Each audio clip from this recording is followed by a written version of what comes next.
Yes, I'm Brian Matthews. I lead the DAFNI team at the Scientific Computing and the Department of the Science and Technology Facilities Council. I mentioned who we are a little bit later. And we're doing the development and delivery part of the DAFNI program. So firstly, a few words on why we are doing DAFNI. So what we're trying to do in DAFNI is, as Daniel's already sort of intimated, is sort of address some of the technical challenges that infrastructure systems research is experiencing.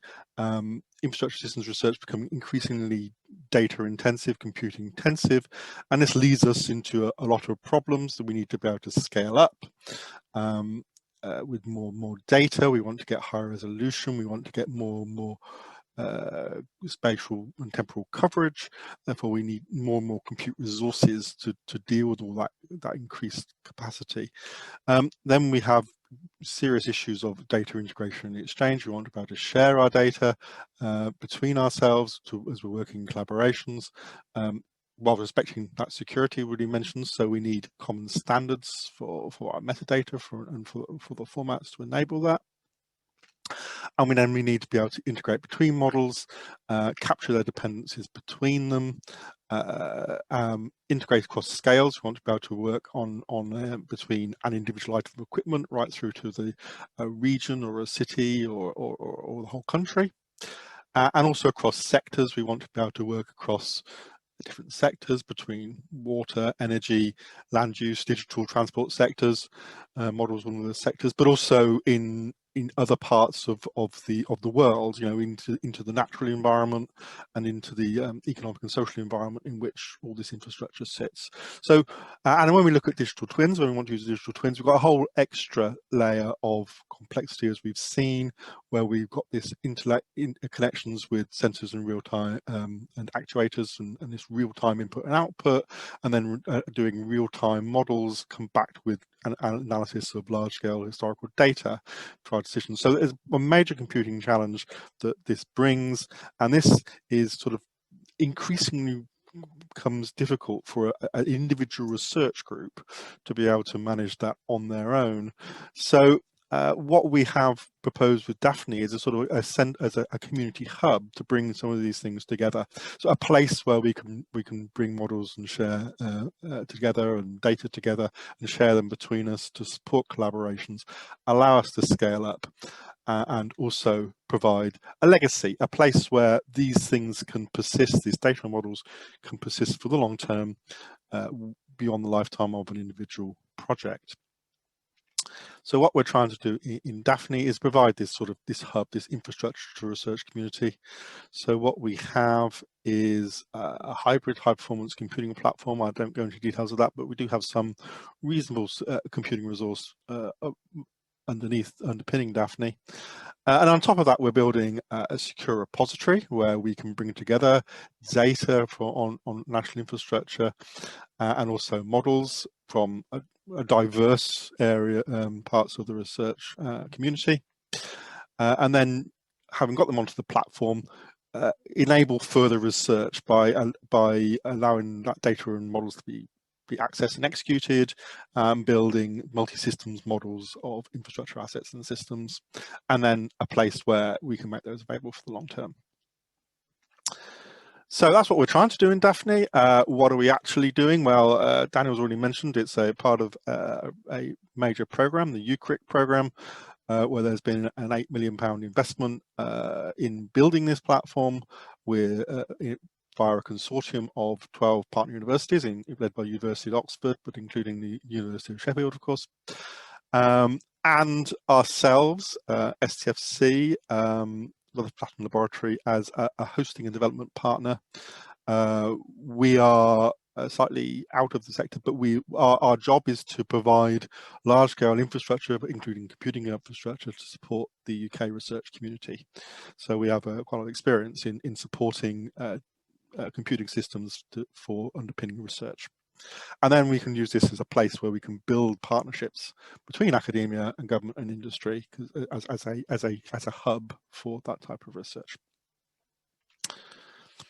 What do we do? Well, this is kind of just a quick screenshot of some of the things that DAFNI has. We have our login system. This is kind of a proxy that we have for saying that we have a security model. We have a way of restricting access to different data and models to different groups and communities, whilst again sort of supporting fair principles of data to make things accessible.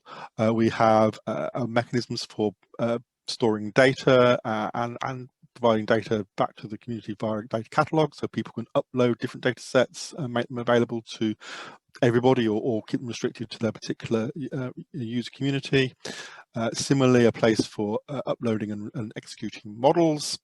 And then a workflow management system for combining models together into workflows to make more complicated sort of systems models and and add visualization on the end of those models too. Visualization is an area that we are still a little bit under development. We are still a development system, and this is an area that one of the most significant major areas we still need to get integration to the platform. We have that prototype, but it needs to be integrated into the platform. So to dig into a couple of these areas a little bit further, an information infrastructure. So we provide a data hub with a data repository, which we call it our NID, or National Infrastructure Database, as a secure space to hold and access data, which we can take from different sources. We have a common metadata framework to hold that all together based on a well-known standard called DCAT, and this gives us common access and search. And following on from Daniel's and Peter's talks, we want to include this in a sort of information management framework, like the CDBB has been developing, to do this. So we're going to add richness to this to give more power to represent data from different sectors, from water, energy, transport, etc. And so we're looking at extending this into an ontological framework, and we've done some work with some of our champions within the program to do that. And and Bethan's going to be talking a little bit more about the NID, how that NID works later. And then moving on to the models, we allow models to be uploaded from more or less anywhere. We use a system called Docker, which gives us containerization, and this gives us a lot of independence from the code and underlying code and operating systems. So we can bring models from different places, different people who've written them on different systems, and bring them together and execute them in one place, and allow them to be shared within that same security framework. And it gives us a lot of power.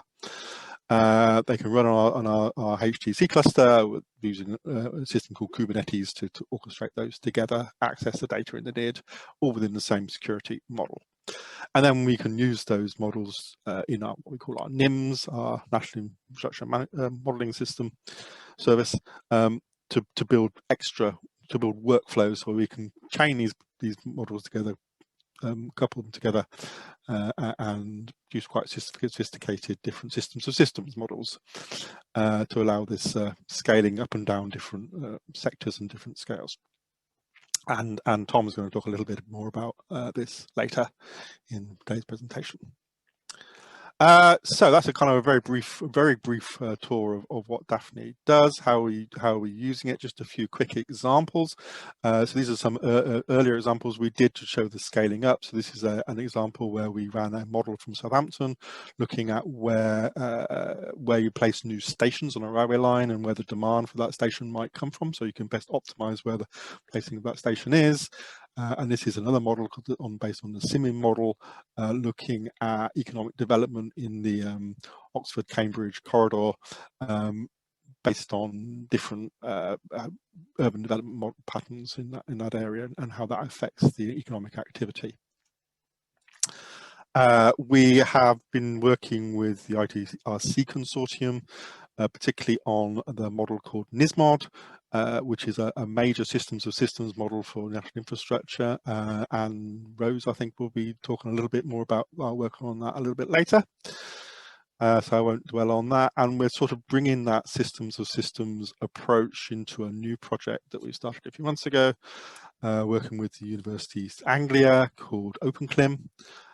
which is looking at a similar sort of systems of systems model where we are focused on looking at the effects of climate change and looking at the risks of climate change on infrastructure systems into the future, and how we might adapt to the particularly green adaptations, building more forests or trying to allow areas to flood, and that sort of natural adaptation we might do to adapt to climate change.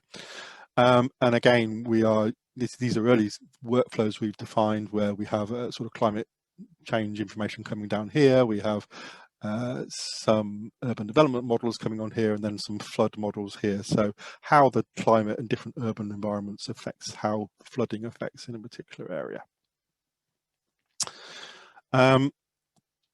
And then we are looking towards digital twins. I won't dwell on this because Christian will be talking about it a little bit later, but doing some prototypes on how we have this platform with all this capability, how are we then going to use that to support digital twins. So Christian has started and Daniel has started a pilot on that area, which we'll talk about later. So that more or less finishes what I was going to say on DAFNI. Just to summarize what we have an environment for research collaboration with a platform that gives us some increased high performance computing power, but on top of that, an environment where we can bring data together for data sharing in common information infrastructure. And we can bring models together and scale and couple those together. So it gives us this long-term legacy for keeping these models accessible, and we hope and believe it gives a basis for building this digital twin ecosystem that we've discussed in the previous talks. We've still a lot of work to do. We still want to do, we know there's more technical work we need to do around supporting digital twins. Some of the way we handle data internally needs to be modified, and we're working on that.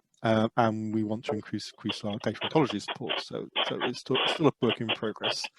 But nevertheless, we are open for business. And if you have got suitable pilots within the current program, talk to Daniel, talk to Christian, talk to us in the DAFNI team. We can provide logins, we can think to try it out, we can set up new pilots and explore new funding opportunities and projects. So yes, please contact us if you are interested in working with us further. And I think so thank you very much. I'm afraid I have to drop out the call temporarily, but I'm going to hand over now to my colleagues who are going to give some demonstrations. Thank you.